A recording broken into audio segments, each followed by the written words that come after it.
Assalamualaikum sahabat Quran. Assalamualaikum sahabat Quran. Alhamdulillahirrahmanirrahim. Sahabat Quran dimanapun berada, senang sekali hari ini Katia bisa berjumpa lagi dengan sahabat Quran ya. Semoga sehat selalu, dimudahkan segala urusannya, dan sukses dunia akhirat, amin. Dan seperti biasa, sebelum dimulai, bismillah dulu. Nah, kali ini Katia akan membahas tentang suka dukanya membahas mengajar anak-anak di setiap semester, entah semester 1, semester 2, apa sih tantangan dan solusinya. Nah, di semester pertama kita akan dihadapi dengan anak-anak yang nangis-nangis, yang pengennya ditungguin, kemudian yang pengen cepat pulang, kemudian yang ngamuk-ngamuk, dan sebagainya, banyak banget. Kemudian semester 2 kita akan menghadapi, diberikan sesuatu yang unik di semester 2, karena mungkin kalau sudah menjadi teman, menjadi keluarga, sudah 6 bulan belajar, jadi akan muncul seseorang yang usil yang baru. Nah, bagaimana sih solusinya di semester pertama? Karena kita dihadapi dengan anak-anak yang masih adaptasi dan sebagainya, kita harus bagaimana caranya menarik perhatian anak-anak, memberikan kepercayaan bahwa kita bisa, kita lucu, kita asik, kita seperti bunda, baik, lembut dan sebagainya. Jadi harus penuh dengan trik-trik dan tips-tips mengajar yang mengasihkan, yang menyenangkan, dan caranya biar kita nggak ngebosenin. Itu sudah Katia bahas banyak banget video-videonya. Nah, semester 2 kita akan dihadapi dengan anak-anak yang luar biasa, yang tiba-tiba keliling aja, yang tiba-tiba ngobrol aja, yang tiba-tiba banyak menghadirkan anak-anak usil yang baru yang ngobrol aja. Meskipun di semester kedua yang awal-awal tuh yang masih seminggu 2 minggu ada juga yang baru adaptasi, tapi nanti akan keluar muncul di semester 2 dominannya seperti itu. Nah, semester 2 solusinya adalah bagaimana kita harus membuat kesepakatan, dan kita pun konsisten dengan kesepakatan itu. Harus dibuat kesepakatan. Dan anak-anak pun akan ditanya tentang, ayo kita untuk belajar kita harus ngapain? Bagaimana hal yang perlu diperhatikan ketika kita belajar? Bagaimana ciri-ciri anak yang solid dan pintar dan sebagainya, disepakati.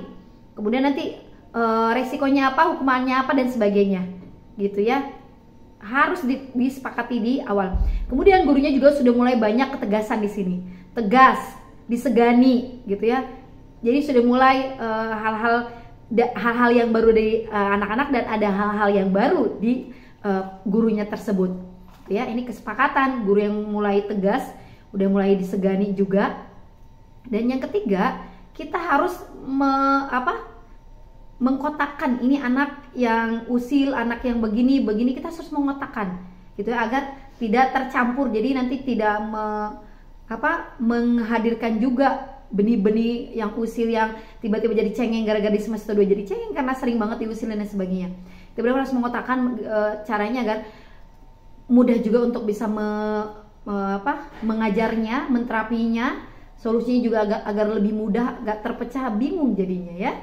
Nah, jadi setelah kita sudah mengkotakkan semuanya, kita juga sudah muncul ketegasan di sini, kesepakatan dan sebagainya. Tulislah, buat gambar. Kalau anak-anak belum bisa baca, kalau anak-anaknya belum bisa baca, buatlah gambar anak yang duduk seperti apa lagi belajar. Jadi buat gambarnya. Jadi nanti kayak kalian dari ini ada tulisan anak belajar yang baik, anak yang seperti apa, duduk yang rapi. Jadi sudah digambarkan. Kemudian nanti ada panahnya, konsekuensi bagi anak yang begini, bagi anak begini dan sebagainya, itu gambarkan. Jadi nanti ketika anak akan masuk, kemudian tidak kondusif dan sebagainya.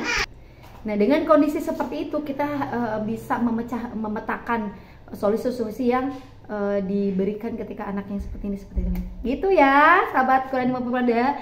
Jadi benar-benar harus kita perhatikan pada saat raker pertama itu, raker kedua itu. Jadi benar-benar raker pertama ini solusinya, raker kedua ini solusinya, agar kita bisa mengkondisikan kelas yang sesuai idaman kita, minimal standarnya, standar kita, bukan standar karena setiap orang standarnya berbeda setiap kelas, gitu ya. Oke, senang sekali sahabat Quran dimanapun berada. Segitu saja, nanti Katia akan bahas juga pembelajaran tentang anak-anak yang cadel ngajinya seperti apa ya, dan pengujiannya seperti apa. Masa nggak naik-naik? Nah, ikuti terus video Katia. Subhanakallahumma wa bihamdika asyhadu an la ilaha illa anta astaghfiruka wa atubu ilaik. Assalamualaikum sahabat Quran.